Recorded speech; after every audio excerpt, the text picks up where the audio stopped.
বাংলাদেশের পরিস্থিতি দিনের পর দিন খারাপের থেকে অতি খারাপের দিকে এগোচ্ছে। বিশেষ করে সেখানে সংখ্যালঘু হিন্দুরা রোজ হামলার মুখে পড়ছে, ভেঙে দেওয়া হচ্ছে তাদের বাড়িঘর মন্দির, আর সেখান থেকে বাঁচতে তারা সীমান্তের কাঁটাতার পেরিয়ে ভারতে চলে আসছে। তারা হয়তো ভুলতে বসেছে ৭১-এর মুক্তিযুদ্ধ ভারতের জন্যই আজ তারা স্বাধীন দেশে বসবাস করছে, ভারতের জন্যই আজ এদের এত হম্বিতম্বি, ভারতের জন্যই দুমুঠো খেয়ে বেঁচে আছে বাংলাদেশের মানুষ। আর সে দেশের মূর্খ ইউনূস সরকার, বেশ কিছু জামাত নেতারা ভারতকে আবার চোখ রাঙানি দিচ্ছে। ভারতের প্রধানমন্ত্রী থেকে শুরু করে বাংলার মুখ্যমন্ত্রীকে একের পর এক আক্রমণ করে চলেছে। কখনো বলছে দেখে নেব, আবার কখনো বলছে ৪ দিনের মধ্যে কলকাতা দখল করব। সম্প্রতি এক জামাত নেতাকে বলতে শোনা গিয়েছে তারা চাইলেই নাকি দিল্লি দখল করে নিতে পারে। তারা যে দেশের পাঠানো চাল, আলু, পেঁয়াজ খেয়ে পড়ে বেঁচে আছে সেই দেশকে কিনা বলছে দেখে নেব। কত বড় মূর্খ হলে এই ধরনের কথা বলা যায় একবার ভাবুন।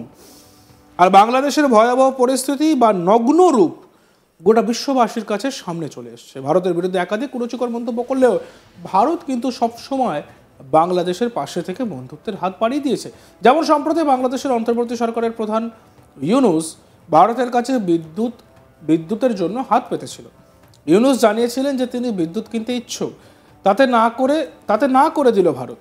মানে বাংলাদেশ আদানি গোষ্ঠীর কাছ থেকে বিদ্যুৎ কিনতে চেয়েছিল, তবে আদানি স্পষ্টত জানিয়ে দিয়েছে যে তারা কোনোভাবেই বাংলাদেশকে আর ছাড় দেবে না। আগের দামেই ঝাড়খণ্ড প্ল্যান্ট থেকে বাংলাদেশকে ১৬০০ মেগাওয়াট বিদ্যুৎ সরবরাহ চালু করার বিষয়ে আগ্রহ দেখিয়েছিল গৌতম আদানি। বিদ্যুৎ সরবরাহ পুনরায় চালুর সিদ্ধান্ত নিল বিপিডিবির দাবি করা মূল্য ছাড় এবং অন্যান্য সুবিধা দিতে নারাজ আদানি। বাংলাদেশ সরকার আদানির কাছে আনুমানিক $৬৫০ মিলিয়ন ঋণী থাকলেও আদানি পাওয়ারের অভ্যন্তরীণ হিসাব অনুযায়ী বকেয়ার পরিমাণ $৯০০ মিলিয়ন কাছাকাছি পৌঁছেছে। এক সংবাদ মাধ্যম সূত্রে খবর, গরমকাল আসছে, বাংলাদেশে বিদ্যুতের চাহিদা বাড়বে। এতদিন শীতকাল ছিল, তাই বিদ্যুতের চাহিদা কোনো রকমের সামাল দেওয়া গিয়েছে। এবার যে হারে বিদ্যুতের চাহিদা বাড়বে তাতে করে বিদ্যুতের দরকার, তাই আদানি গোষ্ঠীর কাছে সরবরাহ স্বাভাবিক করার আর্জি জানিয়েছে বাংলাদেশ। ২০১৭ সালে বাংলাদেশের তৎকালীন প্রধানমন্ত্রী শেখ হাসিনা ও আদানি গোষ্ঠীর মধ্যে একটি চুক্তি স্বাক্ষর হয়। সেই চুক্তি অনুযায়ী ঝাড়খণ্ডে আদানির তাপবিদ্যুৎ কেন্দ্র থেকে ২৫ বছর বাংলাদেশকে বিদ্যুৎ সরবরাহ করা হবে। বাংলাদেশে power development board chairman Mohammad Rezaul Karim বলেন, আমরা বর্তমানে $৮৫০ লক্ষ প্রতি মাসে পেমেন্ট করছি আদানি গোষ্ঠীকে। আরও বেশি টাকা দেওয়ার চেষ্টা করছি। আমাদের মূল ফোকাস হলো যত দ্রুত সম্ভব বকেয়ার পরিমাণ কমিয়ে ফেলা। আদানির সঙ্গে কেমন কোনো ইস্যু নেই। আমাদের বর্তমান চাহিদা অনুসারে দ্বিতীয় ইউনিটটি চালুর পরিকল্পনা করেছিল আদানির প্রতিষ্ঠান, তবে কিছু উচ্চ কম্পন ও প্রযুক্তিগত সমস্যার কারণে তা সম্ভব হয়নি। আদানির বিদ্যুৎ কেন্দ্রের প্রথম ইউনিট থেকে বাণিজ্যিকভাবে বিদ্যুৎ উৎপাদন শুরু হয় ২০২৩ সালের এপ্রিলে। দ্বিতীয় ইউনিট থেকে বাণিজ্যিক উৎপাদন শুরু হয় একই বছরের জুনে। সংবাদ সংস্থা রয়টার্সের তথ্য অনুযায়ী অন্যান্য ভারতীয় বিদ্যুতের চেয়ে প্রায় ৫০% বেশি অর্থে বাংলাদেশের জন্য বিদ্যুৎ সরবরাহ করে আদানির বিদ্যুৎ কেন্দ্র।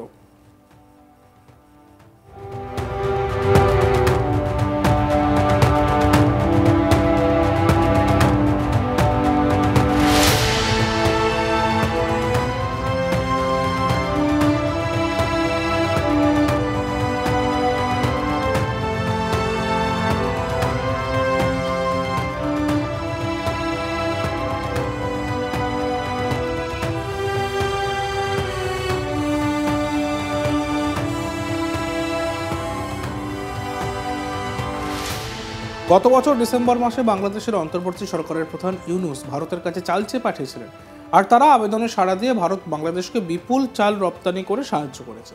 জানা গেছে সেই জাহাজে ২৪,৬৯০ টন চাল ছিল। যেখানে বাংলাদেশ ভারতের বিরুদ্ধে একের পর এক বিরূপ মন্তব্য করতে ব্যস্ত, এই আবহে ভারত থেকে চালের জাহাজ যায় বাংলাদেশে। সোশ্যাল মিডিয়াতে অনেক বাংলাদেশি ভারতীয় পণ্য বয়কটের ডাক দিয়েছে। তবে এরই মাঝে কৃষি পণ্যের ক্ষেত্রে বাংলাদেশে পুরোপুরি ভারত নির্ভর তা বারবার সামনে এসেছে। আর এই আবহে সাম্প্রতিক এক রিপোর্টে দাবি করা হয়েছে বিগত কয়েকদিনে বাংলাদেশে ১৮০ টন পেঁয়াজ পাঠিয়েছে ভারত। কয়েকদিন আগে জামাত ইসলামের প্রধান শফিকুর রহমানের ভারতকে হুমকি দেওয়ার ভিডিও সামনে এসেছে। তিনি বলেন, দিল্লি থেকে ষড়যন্ত্রের গন্ধ পাচ্ছেন। মোদী সরকারকে হুঁশিয়ারি দিয়ে তিনি বলেন, ভারত থেকে চোখ রাঙিয়ে বাংলাদেশ শাসনের চিন্তা করবেন না।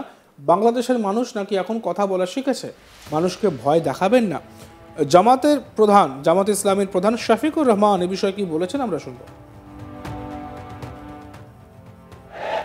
পাশাপাশি ভারত আমাদের প্রতিবেশী দেশ, আমরা সম্মান জানাই সকল প্রতিবেশীকে, কিন্তু বাংলাদেশকে তারা ভারতের হাতে বন্ধক ইজারা দিয়ে দিয়েছিল। ভারত তার সকল দাবি চায় অথবা না চাই তাদেরকে আদায় করে দেওয়া হয়েছে। তখনকার প্রধানমন্ত্রী বলেছেন, ভারতকে এত দিয়েছি যে ভারত সারা জিন্দেগি স্মরণ রাখবে। এই সাংবাদিকরা প্রশ্ন করেছেন, দিলেন তো অনেক, এখন কি চাইবেন কিছু? তিনি উত্তর দিলেন, আমি ছোট লোক নেই যে চাইব। বারে বাহ, কত বড় বড় লোক! দেশের সব কিছু তুলে দিয়ে উনি বলতেছেন তিনি ছোট লোক নন। আসলে তিনি প্রধানমন্ত্রী ছিলেন না, তিনি ছিলেন সেবা দাসী। এই জন্য তিনি দাসত্বের শৃঙ্খলে বাংলাদেশের জনগণকে তিনি বন্দী করতে চেয়েছিলেন। আলহামদুলিল্লাহ, আমাদের সন্তানদের নেতৃত্বে সেই শৃঙ্খল জাতি ভেঙে ফেলেছে। আর এই জাতির গলায় শৃঙ্খল পরানো যাবে না ইনশাআল্লাহ। ভারতের প্রতি আমাদের অনুরোধ, আমাদের স্পষ্ট বার্তা, আপনাদেরকে প্রতিবেশী হিসেবে সম্মান করি, আপনারাও আমাদেরকে সম্মান করতে শিখুন। বাংলাদেশকে, বাংলাদেশের জনগণকে সম্মান দিতে শিখুন। ভারত থেকে চোখ রাঙাই আর বাংলাদেশ শাসনের চিন্তা করবেন না। বাংলাদেশের মানুষ এখন চোখে চোখ রেখে কথা বলার সাহস সঞ্চয় করেছে। এদেশের মানুষ বুকের মুখ খুলে দিয়ে, ডানা মেলে দিয়ে বলতে পারে গুলি কর, সেই দেশের মানুষকে আর ভয় দেখাবেন না। আমাদের গর্বিত সন্তান বীর যোদ্ধা আবু সাইদ ডানা মেলে বলেছিল, বুকের ভিতরে তুমুল ঝড়, বুক পেতেছি, গুলি কর। এই জাতিকে কেউ ভয় দেখাবেন না। এই দেশে 1 লক্ষ, 2 লক্ষ, 10 লক্ষ সৈনিক নয়, এই দেশে 10 কোটি যোদ্ধা আছে।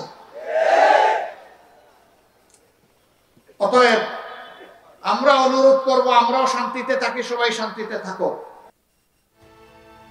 সম্প্রতি বাংলাদেশের অন্তর্বর্তী সরকারের প্রধান ইউনূস ভারতের কাছে বিদ্যুতের জন্য হাত পেতেছিল। ইউনূস জানিয়েছিলেন যে তিনি বিদ্যুৎ কিনতে ইচ্ছুক, আর তাতে না করে দিল ভারত। মানে বাংলাদেশ আদানি গোষ্ঠীর কাছ থেকে বিদ্যুৎ কিনতে চেয়েছিল, তবে আদানি স্পষ্টত জানিয়ে দিয়েছে যে তারা কোনোভাবেই আর বাংলাদেশকে ছাড় দেবে না।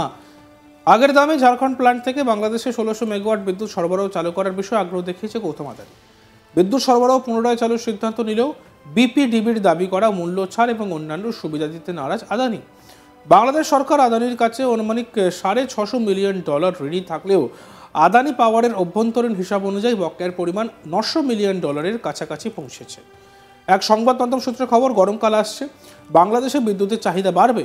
এতদিন শীতকাল ছিল, তাই বিদ্যুতের চাহিদা কোনো রকমের সামাল দেওয়া গিয়েছে। এবার যে হারে বিদ্যুতের চাহিদা বাড়বে, তাতে করে বিদ্যুতের দরকার, আর তাই আদানি গোষ্ঠীর কাছ থেকে সরবরাহ স্বাভাবিক করার আর্জি জানিয়েছে বাংলাদেশ।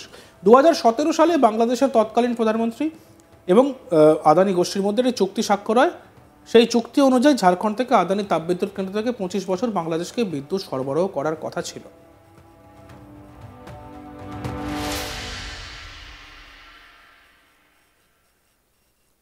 দেখতে থাকুন আজ তাক বাংলা। ভিডিওসগুলি ভালো লাগলে লাইক করবেন, কমেন্ট করবেন, শেয়ার করবেন, চ্যানেলটিকে সাবস্ক্রাইব করতে ভুলবেন না।